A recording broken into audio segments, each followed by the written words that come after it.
Our guest for this episode has an extensive background in service management, from owning many processes in smaller organizations to focusing on just a few in larger organizations, like his current company, Best Buy. Welcome to Ticket Volume, news and information for improving IT experiences. Powered by InvGate. Dan Aragon, welcome to Ticket Volume. Thanks for joining. Let's get started right away by talking about your experience. So you recently came from a shop where you owned a ton of processes. What were some of the challenges and benefits of owning such a broad swath of service processes? Well, I think the benefits are, it's a bit more autonomous, right? It's a little bit easier to make direction changes when you've got the whole team under the same umbrella. That's pretty much the big ones. And there's definitely like an increased level of responsibility when that happens too, because you really have to look out for everything and, making sure you're making the right decisions on that. I think that's a good summary. Basically, you don't have to depend so much on org change. You can kind of own a lot of the inter-process dependencies, right? Yeah, for sure. So would you say that there were some challenges in that? Like what sort of restrictions did you find then? Is it all about volume of change and being able to actually do that?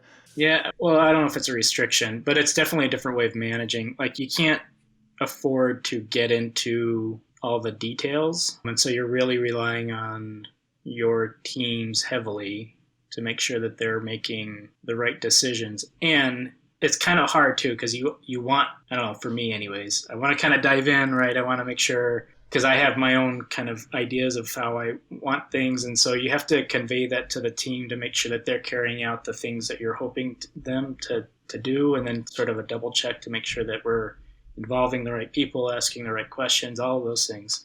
And so, yeah, I'd say it's just a different level of management is all. Scale and governance. Yeah, and they weren't small companies, but they're smaller companies. And so it's different, the politics behind that too. And the pressure really is all on you. So, and so, yeah, it's definitely challenging, especially when you have the operational area. Like I had operational pieces too. It wasn't just ITSM process focus. We were on the hook for the day-to-day change management, but also I had all the incident management pieces too. And so I didn't have the individual support areas or the service desk functions in either of those places, but I had the major incident process and that. So it comes with a lot of distractions, right? And then your day doesn't really end with your day, as you know, right? You have a lot of good intentions going into that day, and it may just veer off if an MI hits, and you have to go, spin up a bridge and make sure that you're getting things restored, and that could happen anytime. I have always despised interrupt-driven work. It just drives me nuts, Yeah.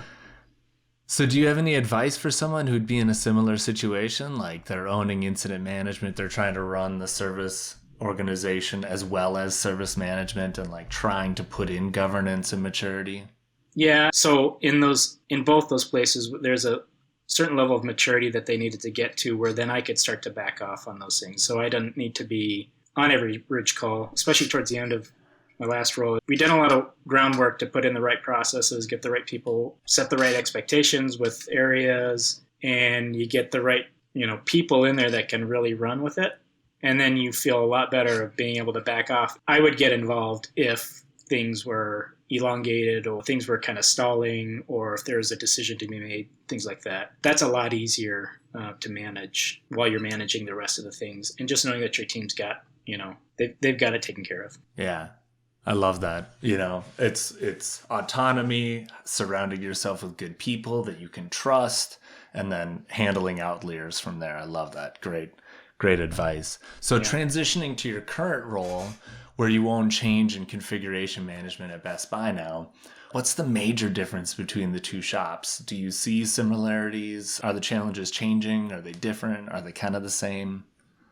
Yeah, definitely different. The maturity level is much different. And that's the big thing too. You have to be very aware of what's needed. So you'll have some companies where they just really need to get to some of the basic stuff, like they are struggling with some of the very basic things. And it could be even as simple as setting the right expectations. I've been at places where you can't get upset at people that aren't following what you're expecting them to do, if we're not setting the same expectations across the board, especially as you bring people on new, it's like, well, how do they even know what the expectations are around, let's say, incident management? If you don't really have anything documented anywhere, the questions that I was asking, like, where is that documented? It's like, well, it's not really. We had a PowerPoint presentation like 3 years ago. So that was like the best form of documentation they had. It's like, all right, well, let's get this kind of organized. And so here, at current role, it's not anything like that.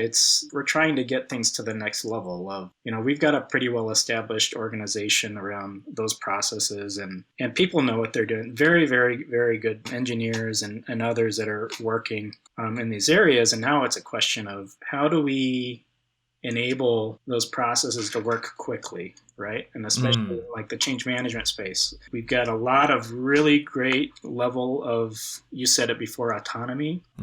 Those product teams that they know they've got really good ways of executing. The issues that they have are not related. We have a fairly low amount of MIs caused by change. Oh, great. I mean, it's there. It's not, it happens, but when you compare the volume of stuff that's happening, the volume of changes that are going on, the rarity of it is pretty impressive. And so that's when you can start to get into those next areas of like, okay, well, we do a good job. How do we make things go quicker? And how do we make things easier? And how do we pull away some of that overhead that we don't need because we've got that stuff built in already? But so we're talking about change automation. How do we embed that into the pipeline of delivery? And what I'm really hoping for is that we have the folks that are delivering, that they are able to stay within their core sets of tools, and then that we just kind of push out to our operation service management tools all the things that they need,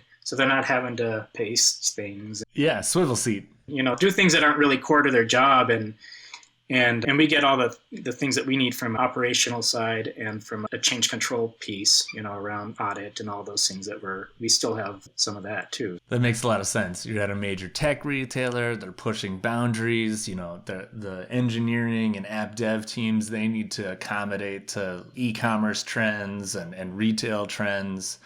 And so you're trying to build rapid change without increasing overhead by integrating into their pipeline and integrating into their workflow. That's fantastic. Yeah. And we're not there yet. We still have some technical things we need to do first to get us to that base level where we can start enabling that stuff. If you're waiting on a change record to come across your queue for approval, and that's the first time you've heard about it, if we want to be making changes quickly, and those things are just going to be coming faster and faster, and they're going to be in smaller pieces, probably. That's going to be really difficult to solve for if we don't think about the people that need to approve should have already known about that in the planning phase, right? The change record should just then be almost a formality at that point because they're already aware of what's coming and they're already engaged in the planning and all of that stuff. And so that's really that DevOps piece coming together.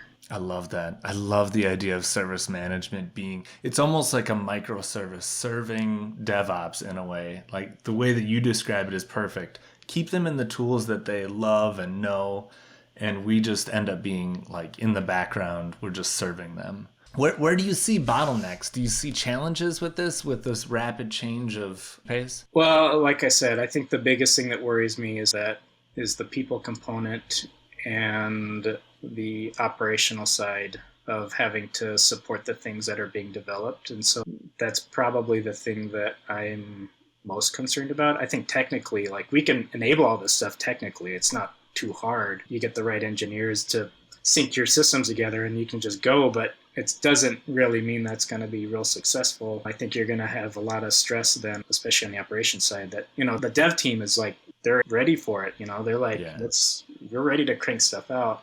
And then the operations side has to support it, and security and all the other teams that are needing to make sure that they understand what is happening and going in and all of that. And so it's a bigger thing than just hooking systems together and automating. It's like we have to really think about how this is going to work from a people perspective and how we work together. So that's a good perspective. And I can see how your last roles really are going to serve that need to understand how this impacts operations and to figure out ways to to scale that. It'll be interesting to see. I would love to follow up with you and see if you've made progress in this regard, in a few months, and just say like, how's ops doing? Are they keeping up with the change? Because this, I think, is not an uncommon problem. I think that as teams embrace DevOps and as engineering teams need service management to scale up, it'll be interesting to see what levers people pull to get more of the ops thinking into that engineering work and have that flow down as fast as the changes. Yeah, for sure. I'd be happy to. I think it's going to be a fun journey. I think it's like this merging or coming together of these two areas that really, you're trying to break down that wall, and I think it's going to be exciting. I think it's totally the right thing to do, and the organization's given a lot of autonomy back over the years. And again, I think it's that maturity level growing that you can do that, and I've started at the beginnings of those in some places, right? And now to be in an area where they've gone along that journey for a long time, now we're ready for that next step. I'm really excited to really deliver something, what I want to do this year. We've got some fundamental things we have to do system-wise to get us to enable that. My goal for us is to deliver something that's significantly new this year in that space. I'm not sure how big or small it's going to be, but we'll get something completed in an area, if it's just sort of a pilot of something or if it's bigger than that. But I'm really excited to get going on that. Cool. Well, I hope you keep track of it so you can tell your incredible story. I'm sure we'll see you at a conference eventually if you want. So usually at this point I ask people to plug, themselves if they want. You're already busy. You probably don't want people contacting you. But so what would you plug? Where do you go to learn stuff? Are you hiring? Are you looking for roles? I would just say if anyone had any questions, reach out to me on LinkedIn, message me there. That's probably an easy way to get a hold of me. I'm always looking to help, and if anyone has any questions on anything that they're kind of struggling with, I'm happy to help someone out because a lot of people have helped me out over the years. That's very generous of you, Dan. Very, very generous. Thank you for joining today. Yeah, you bet. Thanks, Matt. And to our audience, thanks for hitting play. I'll see you around the way. This edition of Ticket Volume brought to you by InvGate. Better experiences, better IT. Subscribe to our podcast on your favorite platforms, and we'll see you on the next episode of Ticket Volume.